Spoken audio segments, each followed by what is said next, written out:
1,900 hours for you guys who are in the military. 6 bells and all as well. Yeah, and yeah, if you're in the Navy, it's something else. I don't understand. 7 bells? 6 bells. 6. Oh, okay. Okay, I'm Roger Mann, and, wow, the Gebhardts came. Oh, my goodness. Sure did, Roger. Wow. We're here. You're right there. I want to say, Everybody needs to know we're you here. guys should be sitting right up front. Thank you. All right. I'm Roger Mann, and I'm the safety officer for the March Aero Club. And Bob Pearsall, sitting over there, almost falling asleep, is the Aero Club manager. Yeah, too much pizza, yeah. How many here had the pizza? Did you like the pizza? Yes. Great. Thank you. So we try to have those periodically. We also have a barbecue every once in a while too. We haven't had one now in a while. We need a flyaway too. Yeah, flyaway weekend too is another thing.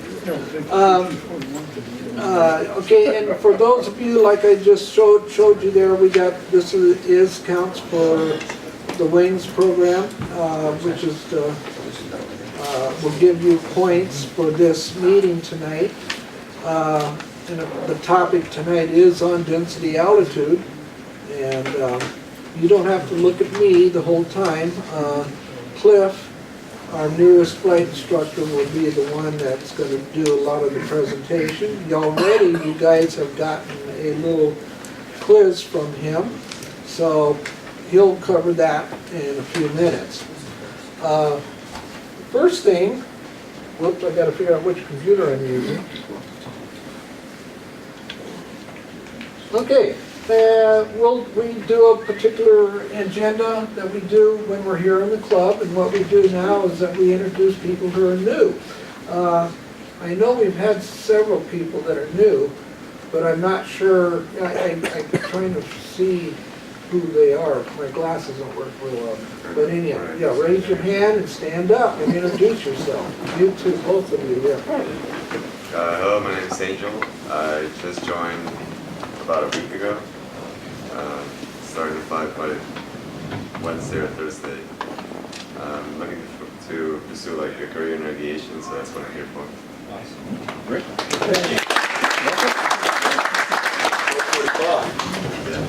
My name's Greg Miller. I just finished a career in aviation. No, I retired from the guard down the street in 2006, and I just retired from American Airlines. So, Great. So you're free to fly with us all the time, right? My name is Paul Adams. I've been flying for about 20 years, but just recently started to sort of working on some other stuff like an IFR rating. I'm going to be work towards my CFI. I have like 7 kids and get them certified, so I figured it's cheaper if I just go ahead and get that, and that way I can teach and not have to spend all the money on instructors and all that. So. Who's going to pay you? No, you never get money back from the kids. It doesn't happen. But you get to fly and all the great things. Awesome.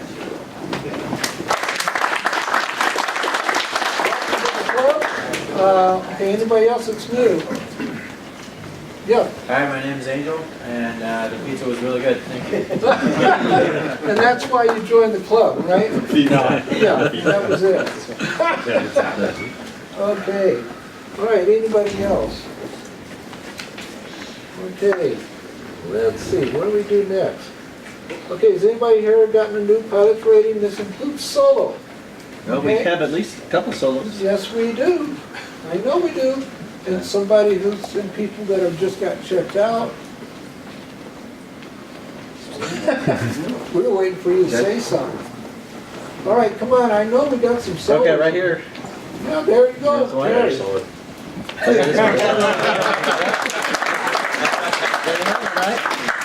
Yeah, he's a Casey Wondering like boom operator, so you know he already knew how to fly an airplane. I got my multi-commercial add-on. Okay. I'm looking to get a job hopefully soon, next week. So maybe by next week. Okay, really.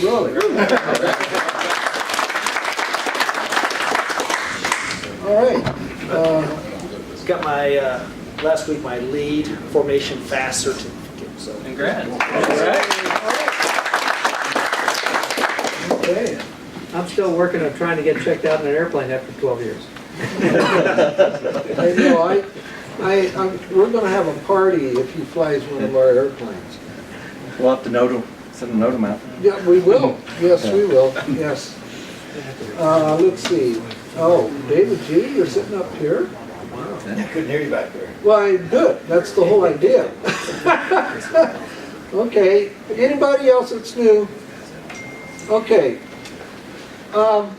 This next item, experiences. We covered this before in other meetings. Just want to let you know that we got Dr. Foster in here from the FAA, and he's sitting right over there observing. So be careful what you say. Actually, a good one that was with the flight yesterday. For the formation of the 234s, we're coming back from Santa Ana, and we're on 135.95 for our frequency, and FAA comes on and goes, this is a flight check. Who is this? And he basically told us that 135.95 was flight check and that we should change frequencies. So we said, okay. And so Randy, we've all been looking it up. I don't know if you can shed any light on that. We looked it up, we couldn't find anything on it. So, and I know nobody's ever really heard about it. Probably the FCC could think. Huh? FCC would have something on it. Yeah. We looked it up. No, I mean 135.95. If you look it up, there's a circulator on it. It says it's specifically for. It was for it's an FAA inspection. But air to air has always been 122.75. Yeah, air there. No, Yeah. Now, we've been using T-34s, you guys have been using that frequency for years. Yeah. With Fred, And other people have as well. Yeah, but in Southern California. yeah. And now they're all of a sudden, you got somebody else about to chat. We'll just have to work on it. Yeah. Yeah, that'll have to be something we gotta look Well, at. you always use it on the weekend because the FAA doesn't work. That's right.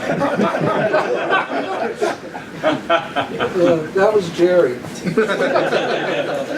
Yeah. It is right. Taking names. Anybody else that's had anything exciting that took place or with them? This includes you guys who are in the military too. You know, one of the things we've got to do is it's starting to become, I think, a safety matter, and we can address with the FAA, is that our frequency at Hemet is the same frequency as cable. And because the traffic now has become such, we've gotten so much more traffic in the Hemet area and also at cable and training that they're bleeding over each other and we're blocking each other out. And it's almost every single day. So somehow we're going to need to see what we can do about getting a frequency change someplace. You know, and we're just too close, and there's too much traffic now with all the aircraft that are training between Hemet and cable. And especially the last couple of days, it's really been bad because all the flight academies in Riverside have been coming down to Hemet, so it's been non-stop. And then, like I said, with the bleed over with cable, we're blocking each other, and to a point where I think it's not too long, somebody's going to block the wrong,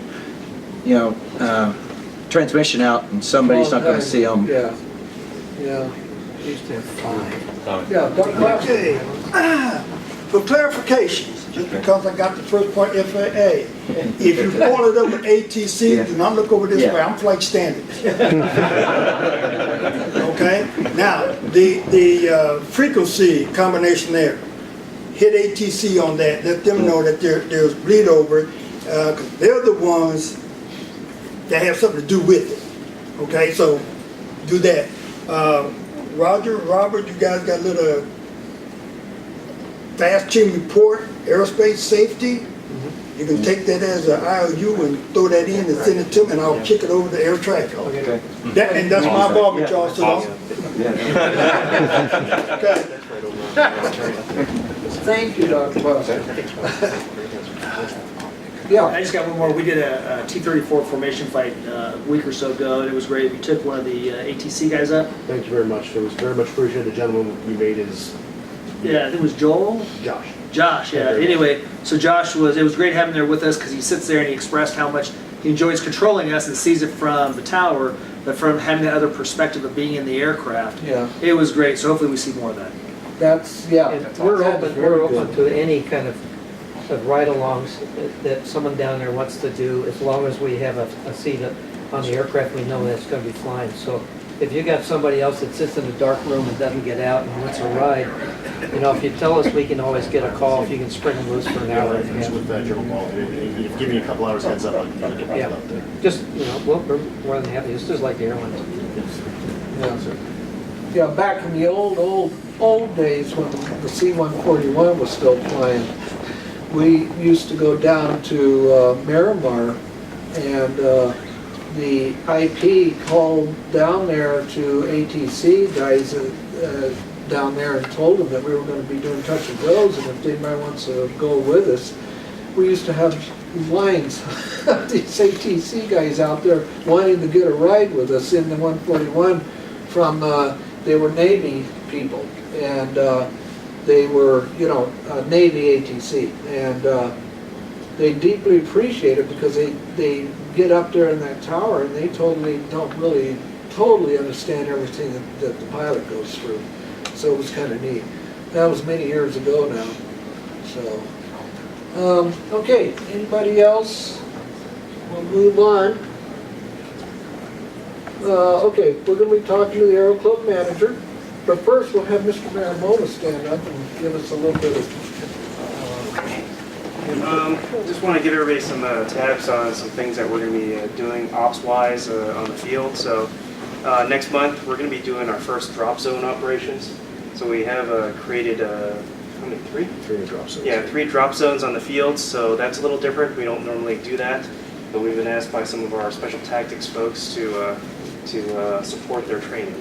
So next month you'll see that for about a week. And just bear with us. Some of our controllers are going to be new to this. And obviously these guys normally jump over at Paris, but they'll be jumping over the field. Okay, and then after that, we've got Prime Air. You probably have seen this in the newspapers. Amazon's airline, they're going to be flying out of the JPA area. So they're going to be a 7-day-a-week operation. They'll always be flying. And primarily it'll just be 767s, so you'll see them in the pattern, but they're just one to a full stop, one departure. They're just another customer, just like the Omega tankers. So March is getting busy. We have various customers now. You've seen this week we have the National Training Center, you know, just moving soldiers in and out of the field. So you're going to see Southwest, Allegiant, different airlines coming in and moving soldiers. So, you know, we're getting busy, but we appreciate how everybody gets along and helps us out, you know, and is patient in the pattern with the way things are going. But we'll try to accommodate all of your needs. Okay. So if there's any questions, you know, just give me a call or talk to Paul, my air traffic manager, and we'll see what we can do. Okay. Okay. Thank you. Okay. Unless we got somebody else that wants to say something, we'll have to put up with the Aero Club manager talking. Of course, he ate all that pizza and We were stuff. talking after the pizza about the ASDB wires. Paul? Paul, well, I got you guys. ATC. Yes. It is. Hey, I know I get you at ATC. Well, I got you. You know what that new ASDB out? You know, and the airplanes coming out. Now, how does that work with formation when usually squawking, you know, 3 or 4 aircraft, only one squawking the Well, the lead, if you're in a formation, it should be the only lead, and if you're in a non-standard formation, it's lead and the trail. So do you turn off the ASDB? Because that's going to put out whether you're squawking or not. You can put a standby. Yeah, you should just put it standby. There's a button there, you just push the button, go standby. And that goes. And then when you want to come back on, you just push the on button and it pops it right back on again. Gives you in the flight mode. So the transmitter going out is in standby too then. Yeah. Yep. So, And anyways, the ADSB, at least for our installation, we're not getting that data. So it's going to the FAA's FTN network, so it's all collected, but we're not subscribers. So we don't get the data, we don't see reinforced targets, so we can't take advantage of the separation standards with ADSB reinforced targets. So the Air Force just doesn't want to spend the money on that because we don't have an operational requirement for it. So if that changes, yeah, we'll probably start changing our procedures and use decreased separation. Right now, we just can't do that. Thank you. Yep. Okay.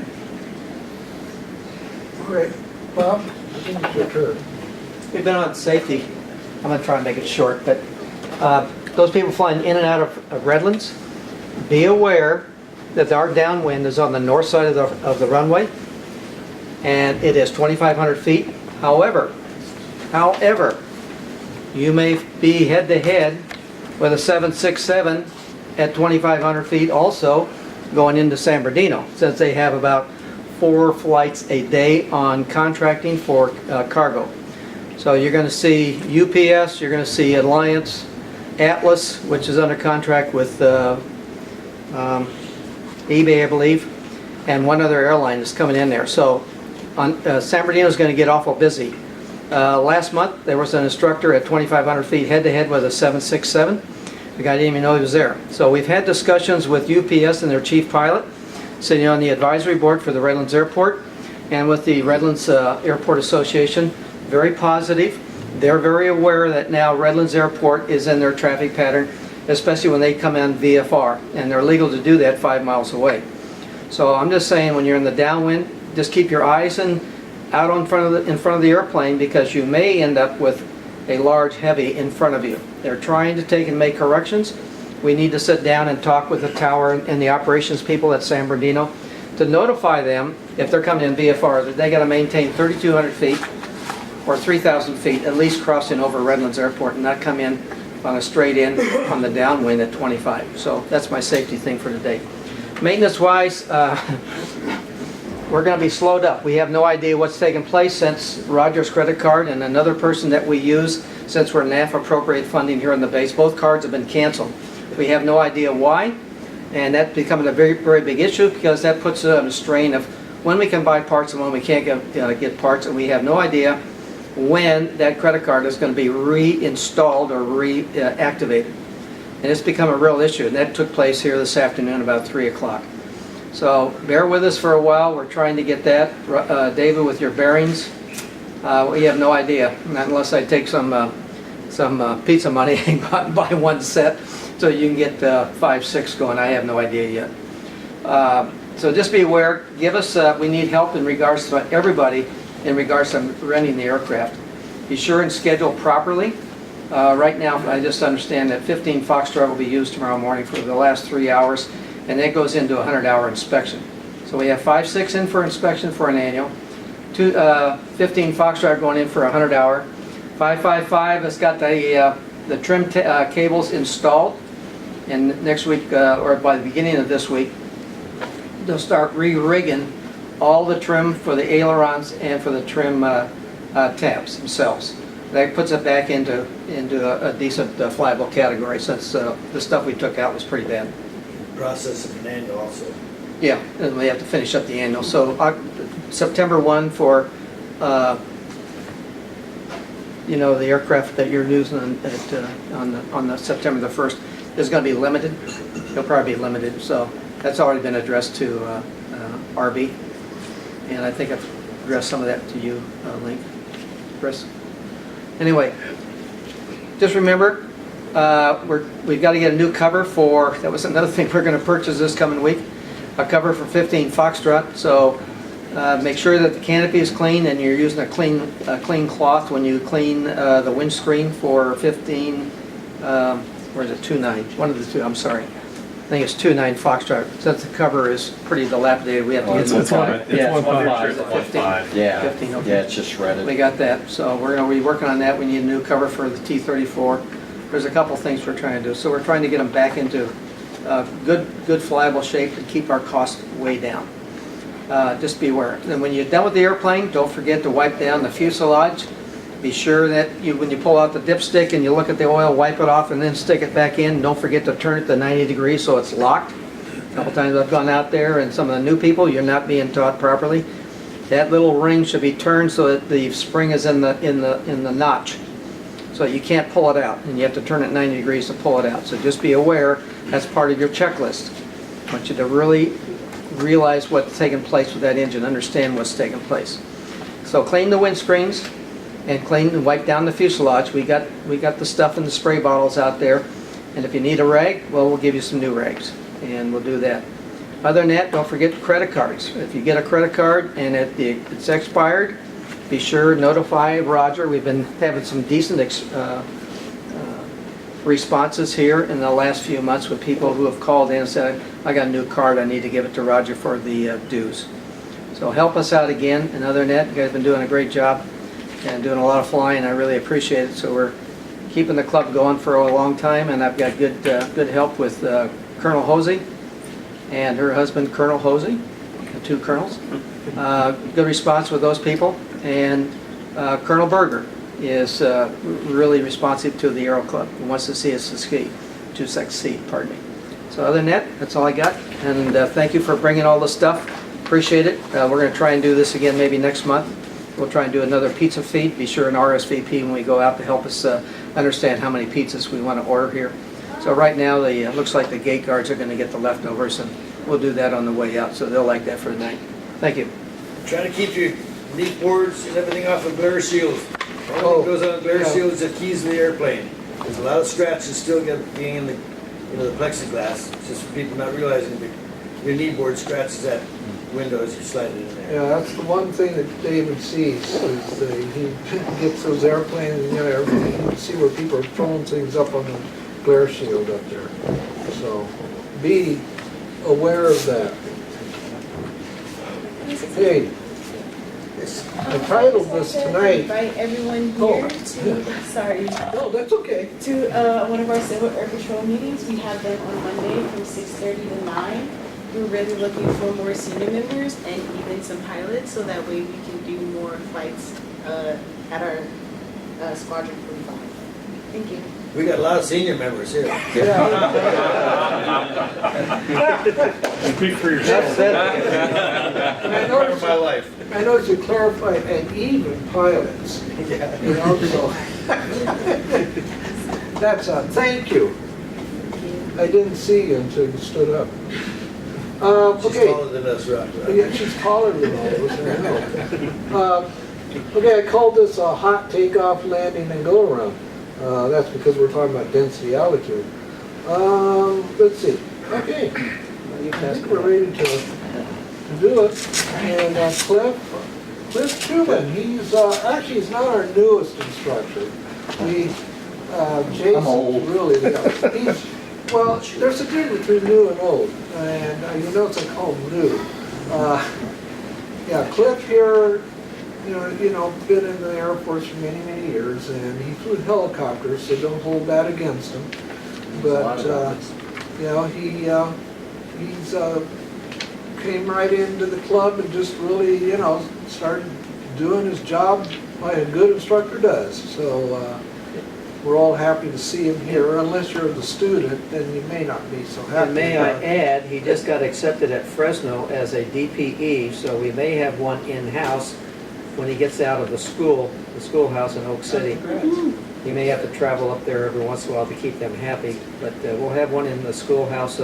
That's going to help us out in regards to getting people certified. He's very sharp. He's worked number of flights. He's worked the White House, DOD, and etc., and the base commander. So he's got a lot of good experience to help us out, and we appreciate it.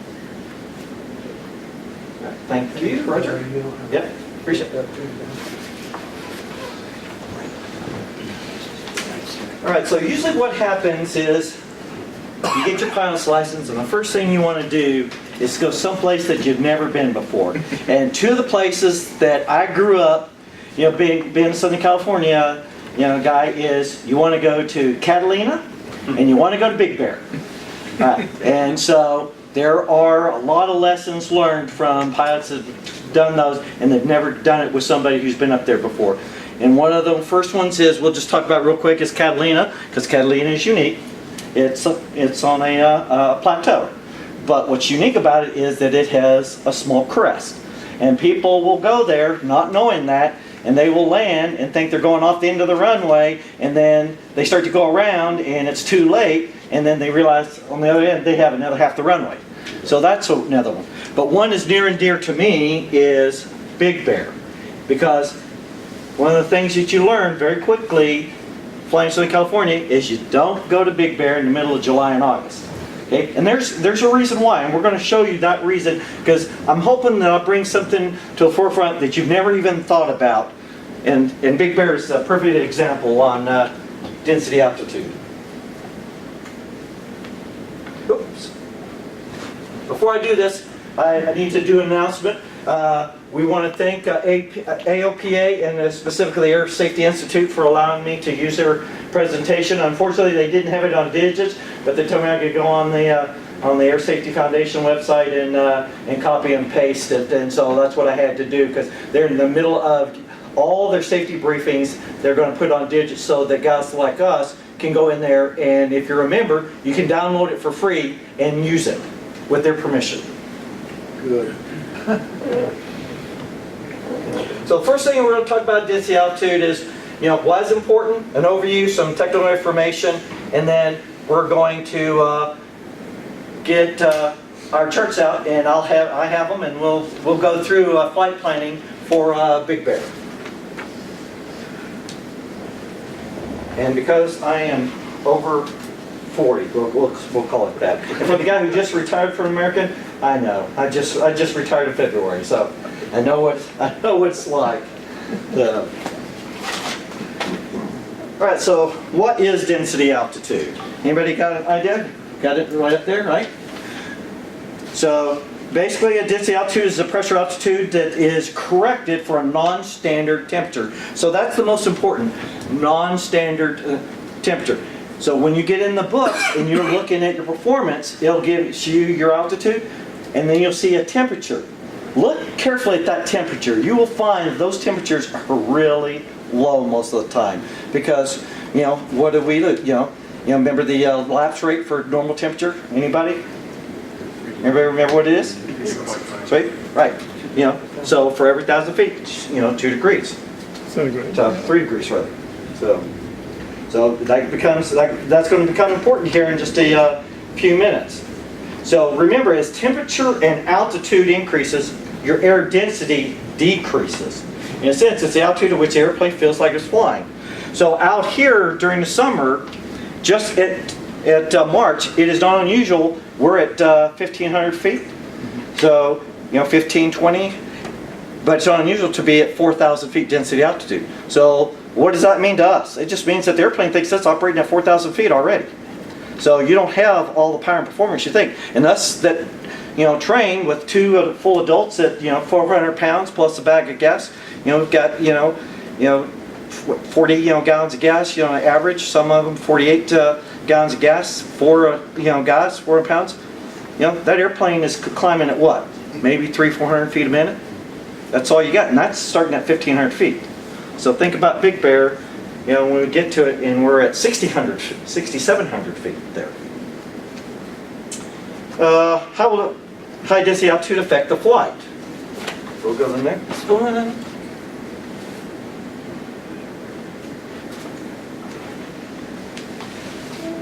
So very first thing is that because the air becomes more dense, you get less lift, then the more lackluster climb, and the longer the distance needed for takeoff and landing. So if your molecules, given the volume of the air, increases in reduced propeller efficiency and therefore reduced net thrust. So in 03 November, it's nice to fly that one because it's got a climb prop on it, and you get much better performance. But you trade off then, at cruise. But for us in the in the T41 Alpha, it just doesn't matter. When it is 100 degrees and you're climbing at 300 feet, even when you level off at 35, 5,500 feet, your density altitude is still just so high that you just don't have the performance that you expect you would get. Let's see. So all these factors can lead to an accident if the poor performance has not been anticipated. So some things that we can do. So if it's possible, obviously you fly either early morning or early evening. Like for most of us instructors, if we have a student that's going to go solo, in the middle of summer, we try to get them first thing in the morning. It's cooler, better performance. The density altitude is a lot lower, so you get better performance further. And what's the other things? We don't have all the thermal accidents going on and turbulence. with the afternoon winds. And like out here, we all know that starting about 1 o'clock, the winds start picking up, and they just pick up significantly out of the northwest. So if you don't know about the local airport, obviously, some things that, and we've gotten away from that, is call the local airport up and just ask them about the conditions. If you're going someplace that you've never been to, just call up, the local flight school there or the FBO. Those guys would be more than happy to talk you through some of their procedures that they have. And that's, that just gives you a great, situational awareness. They may have some unique operating patterns that you're not aware of. Plus, they'll tell you about their wind. Because there's some places, like if you ever go to, anybody know where Bermuda Dunes Airport is? So there's a very unique situation there that they have those huge tamarisk trees that line the runway next to the railroad tracks. So you've got all this headway or headwind, and sometimes people know about Banning Pass. You can get 30-mile-an-hour winds really easy. But then you descend below those tamarisk trees, and guess what? You've dropped 30 knots instantly.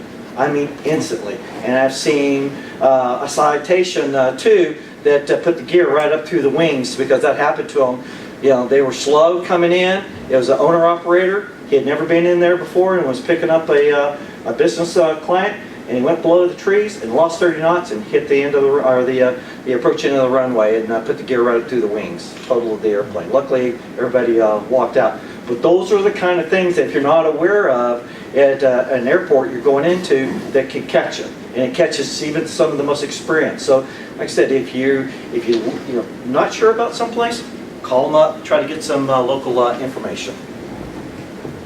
Before landing at a high altitude airport, you should know whether your aircraft climbs more efficiently. With the first increment of flaps, many aircraft do, but results can vary. The Cessna 172 is best in a clean configuration. So it's better to have flap 0. Some aircraft, like I said, long pipers and stuff, 1 notch of flaps, whatever that first notch is, about 10 degrees typically, is, for them it's more efficient, but not a Cessna. So you need to know your aircraft also. Be sure the aircraft weight is below 90% of max gross weight. And that's another thing that is a common denominator. Most of the time people will put a full bag of gas on the aircraft with, typically 4 adults. So now they're their max gross weight at high density altitude and high temperature, and it's just another, disaster waiting to happen. So don't fill the tanks to the top. Fly shorter legs, make extra fuel stops if you need to. I mean, we all don't want to have to do that, but there's times that if you have to go to an area that it's best to take off with, a smaller amount of gas. Then if you need the longer legs, then land someplace else in flatter terrain, then fill up and then go. Obviously, worst case scenario is if you have to ferry a passenger to an airport, but I would submit to you that if you do that, it's probably better to go get the rental car and then come back another day and get the airplane. And then have 80% of your takeoff speed at the runway set halfway point. And that is really good. I tell people routinely, I don't care what you're flying, if it's an Airbus, a 737, a 172, if you're not off the ground by halfway, then you need to rethink your tactics. Okay? And the same way on landing. If you don't have the wheels down by midfield, yeah, you probably should go around and try it again. Okay? There's so many. I mean, on a 172, what do we need typically? 900,000 feet to take off. Now density altitude, it's a little different, but normally, so if you've got 5,000 foot of runway and it's 2,500 feet in your midfield and you haven't taken off, then something's not right. So you need to think, what's going on? So calculating density altitude. So most of us all have electronic E6Bs now, so we don't have to sit there and do the whiz wheel anymore. It makes it really simple. But density altitude is just pressure altitude in feet. It's 120 times OAE minus the standard temperature, and so that's great. What does that really mean to me? So pressure altitude is determined by setting the altitude temperature to 299 We should all know that. OAT is for outside temperature in degrees Celsius, because that's what most of our performance tables are set on. And then standard temperature in degrees is ISA. So keep in mind the standard temperature is 15 degrees Celsius, but only at sea level. And it decreases 2 degrees Celsius, or 3.5 degrees. We always learn 3 degrees Fahrenheit per 1,000 feet, altitude above sea level. Its air temperature at 7,000 feet, therefore, is only 1 degree C, or 34 degrees Fahrenheit. And then you can see this example. But what I'd like to talk about specifically now is Big Bear. And this is from our takeoff data, what little that we do have on the 1967, T41 Alpha, as we've actually known as a C, 172.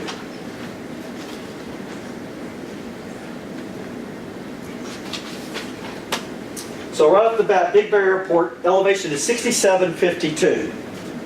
Runway 8 and 26, and you've got 5,800 feet of runway. So that sounds like a lot of runway, right? 5,800 feet. So I went back.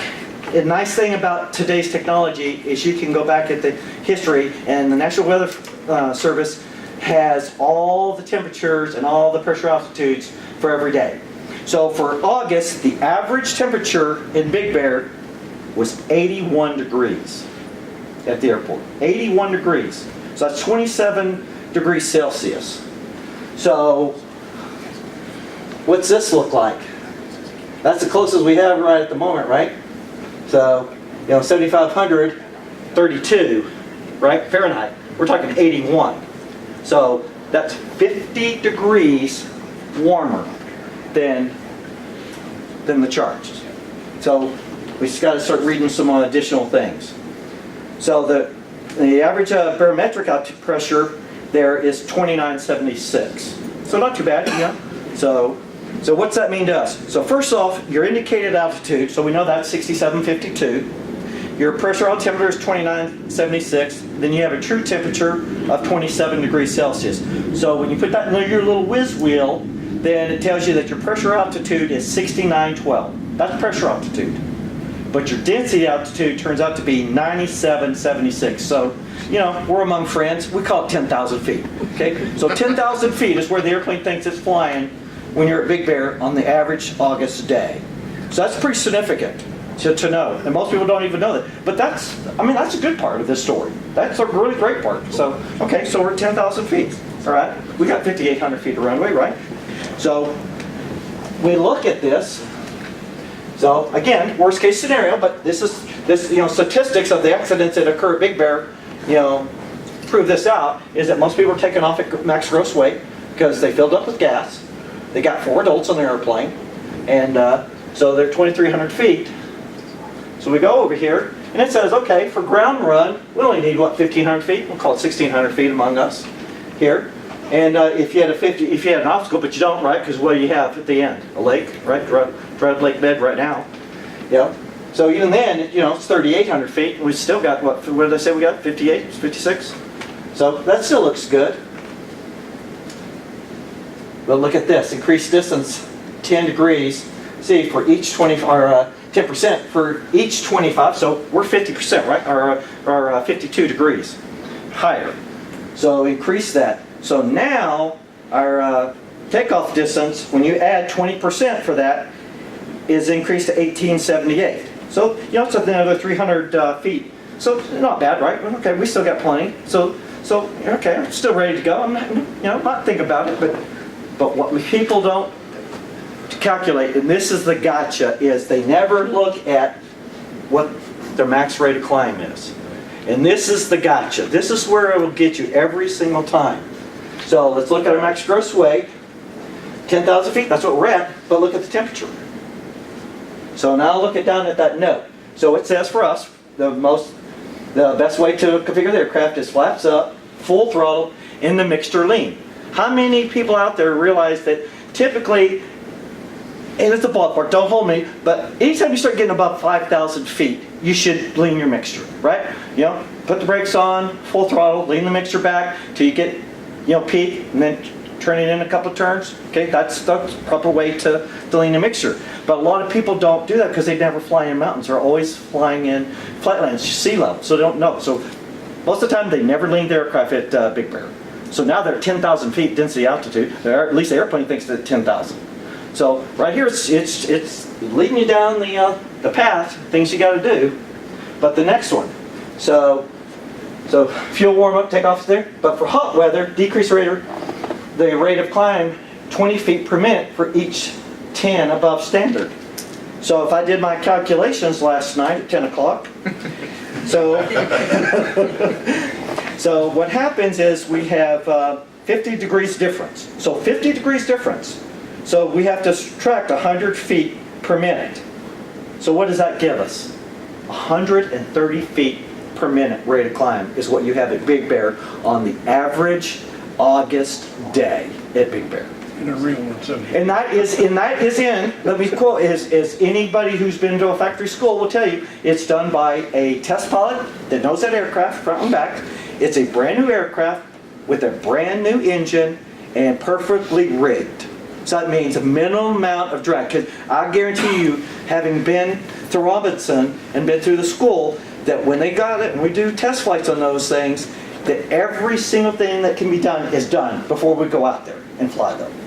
I mean, every single thing. So this is done by a test pilot that's done that. So are you as good as that test pilot, and can you climb out at Big Bear at 10,000 feet density altitude with 130 feet per minute rate of climb? So that was kind of the gotcha. Now hopefully it just gives people some thought about when you go to places, look at all the information available to you. Because if you crash, what's the first thing they're going to do? Did you as a pilot have all available information with you and take that into account when you took off? So most people forget about this block of performance. They never even look at it. So that right there says, okay, again I submit that the runway is long enough. You could take off on that part, but that's only half the story, as Paul Harvey would say. Now the rest of the story is that you can take off, but you are not going to climb out, safely with only 130 feet per minute climb rate on an August day. And remember, this is actual numbers from Big Bear, on an average August there for the entire month. And for over the years, it hasn't changed very much. It hasn't gotten cooler, or it hasn't gotten hotter. It stays about the average temperature of 81 degrees at Big Bear and pressure altitude of almost 10,000 feet. So any questions on density altitude? Yep, we need to check with the engine, because at the engine, if you go back into the calculator, look at what you're producing. Right. If you're 140 horsepower, idealistically at sea level, you're only producing 103 horsepower at altitude with a brand new engine. So when you take the figures that Clifton has talked about, and then you add the difference of horsepower, you're really lucky to get airborne. And it's happened more than once where they end up in that moat on the end of the runway out there on the west end side. And even in my aircraft during the summer, I end up increasing my speed once I get airborne at 120, and it's a slow climber. And I'm running 185 idealistically, or 285 idealistically. I don't like going up there during the winter months. And I also have to take and put in my fudge factor because I got tip tanks, whether they got fuel in them or not. So there's a lot of factors that are incorporated, and he's just touching on a few of them here. Right. So anyway, if there's anything else, it's just, as you sprout your wings and you start trying to gain more experience, if you're not familiar with someplace you've never been, hey, then ask somebody who has been. And get some operating experience from them. Like I've always helped people, there's only a few places, but one of those is Big Bear and the other is Catalina Island, that the first time you go there, you should go with somebody who's been there and knows the in and outs of that. And again, this doesn't happen every day, but it's enough that in my short flying career, Southern California, I know of at least 6 aircraft that have gone off the end. And they barely got airborne, and they crashed off the end of the runway because they couldn't climb out. They didn't lean properly. They were at max gross weight, and they set themselves up for failure. And so hopefully this will give you just so another tool in the tool bag so that you can pull something out. So if you start getting close to that, you think, hey, maybe July and August isn't the best time to go up to Big Bear. Yes, sir. I was just going to mention that the biggest thing about one of the issues with Big Bear too is you have that ground effect going on the takeoff, so you actually feel like you got some climb to you got some ability to climb. But as soon as you get out of ground effect, you just right down, just settle. Right. I've had it happen to me a couple times where you feel like you get that confidence going because the plane's actually listening to you. It's doing that. As soon as you get out of ground effect, you just sort of settle, and you got to take a slow rate down. Right. All right, unless there's any questions, thanks, I appreciate your patience.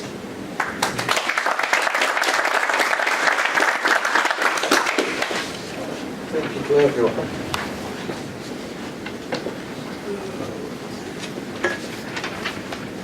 Go. That's yours. Oh, uh-oh. Oh, Yeah. somebody's money. I gotta give that to somebody.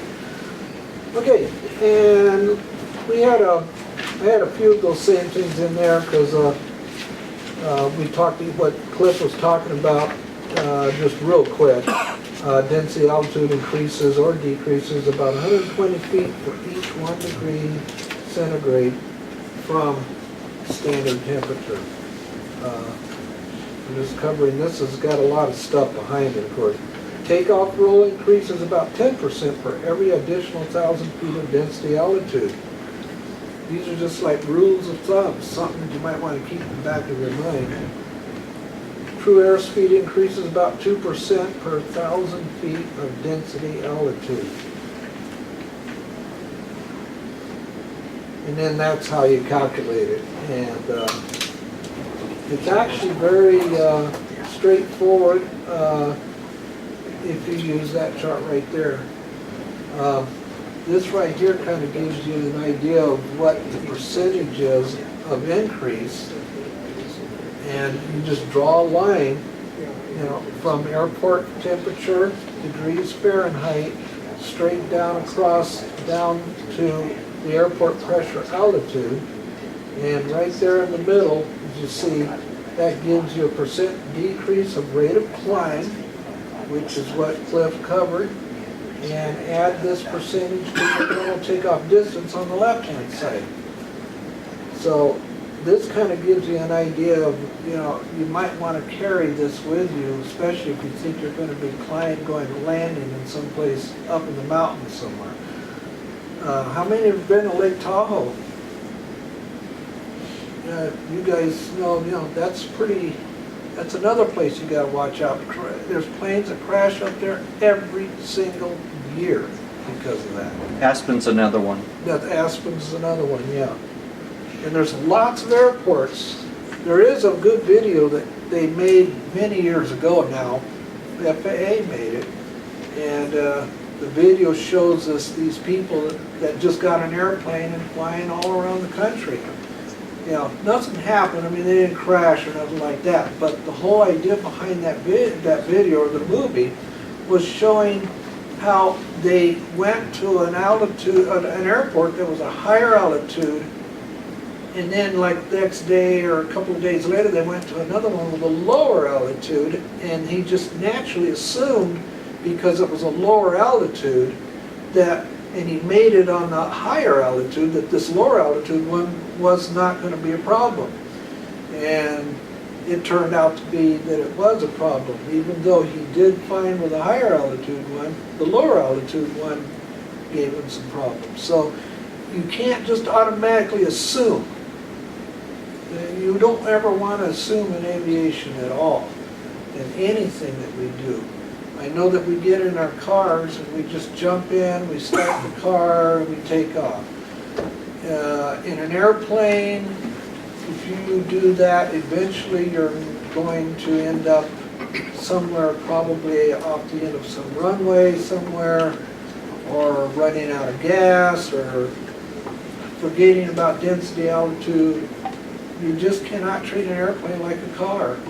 It's fun, it's neat to do, it's great fun to sit there and fly, from here to San Diego, look down at the freeway and see all the cars bumper to bumper and going, oh, right, this is the way to go, And, but if you get too loose, in other words, complacency, then it can bite you, come right back around and get you. This kind of stuff right here is one of the biggest. And I think that, if you don't have anything else with you, have this right here with you. Any questions?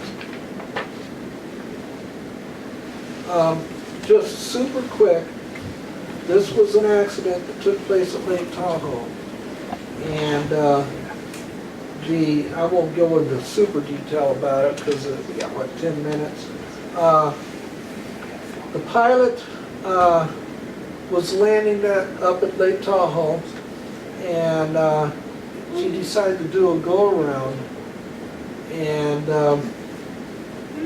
she didn't take in consideration the density altitude.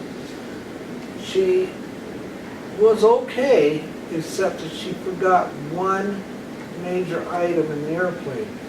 And this is where we talk about flying the T-41As and the T-41C. The T-41C is a fuel-injected engine. A lot of you do fly the T-41C. Every once in a while, we might take up students in the T-41C only because a couple of our airplanes may be down, or are down sometimes, most of the time, for training in the A models. What item in the T-41C does not have that the T-41As have? Carb heat. Carb heat, exactly. In this accident that took place here in Lake Tahoe, what she did, she had been flying airplanes that did not have a carb heat in them. So she got, used to doing that.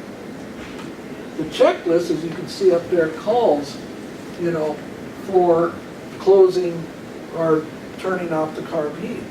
She forgot that there even was a carb heat.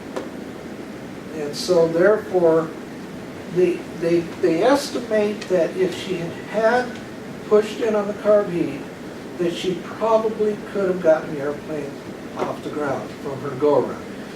But she ended up crashing on the side of the runway into the grass.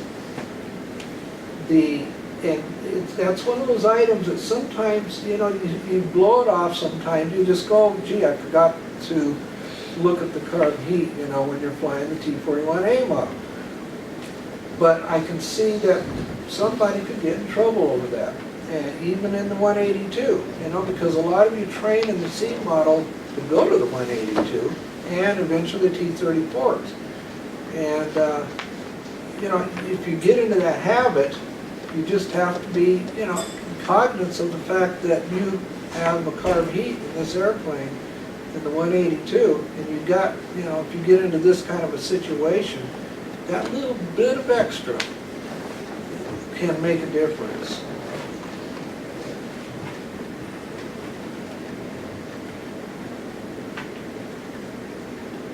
And this is still on that same accident, so.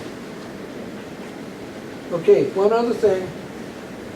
A recently resurfaced runway can also add 20 degrees over what the weather is calling too. That's another thing you got to take into consideration. That's something that came up, well, it's been a number of years now, but I did read an article that did talk about that very thing. As a matter of fact, that's where this came from, was the fact that that extra, that black top that they had out there, and the temperature just, the temperature may be, the air temperature may be up, down here, but right over that runway was up here. And that was another little thing you might want to be thinking about. I know that we don't usually run into most places, don't have fresh layered black top, but every once in a great while that does happen. So you might want to be aware of that. Any questions so far? Any comments? Any more density altitude problems? Well, might as well open somebody else wants to. Yeah. One of the more interesting things we used to do in the mountain training for Civil Air Patrol. Yeah. We'd take a guy who claimed to be a mission pilot, knew everything, give him the handbook, give him a piece of paper, and say, okay, we're going to take off and climb until we get less than 300 foot in a climb. Write it down, how long it's gonna take you to get to 1,000 feet above the ground, right on up. Not a single person came out even close to running out of 300 foot a minute. I say close, a Yeah. couple of 3 minutes. It's amazing, and we were all going to Big Bear for lunch. A lot of us didn't go to Big Bear for lunch. But I mean, that was the plan, climb, and we're going out of Chino, so we get straight out to Parcha. We didn't have to reduce our climb, just full power until you ran out of, and let's go to Big Bear for lunch. Man, that's, how many in here in the Civil Air Patrol? Quite a few of you are. And that's, you guys who are up and coming pilots who are in the Civil Air Patrol, when you sit in that airplane watching what the pilot does, you need to be quite aware of it. And of course, you guys are learning how to fly here who are learning, and believe me, not believe me, you are going to be crashing right along with the pilot. And if you see that pilot doing anything wrong, that goes for the Aero Club here, everybody, all you guys that are, everybody here in the Aero Club flies, at least are becoming pilots or are pilots.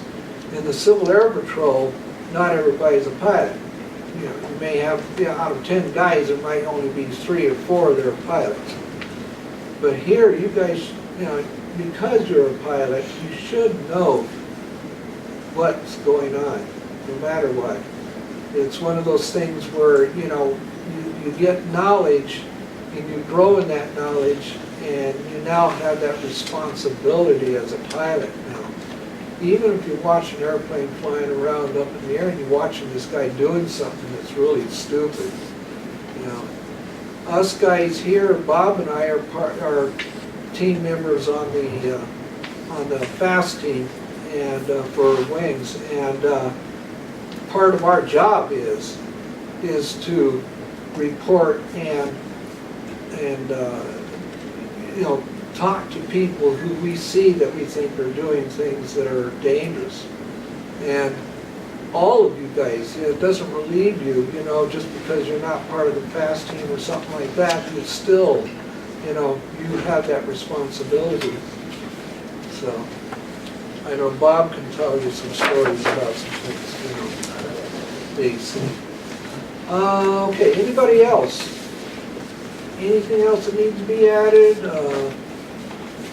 Okay, make sure that you have signed the wings program for those who want to do that. And make sure you have signed the Aero Club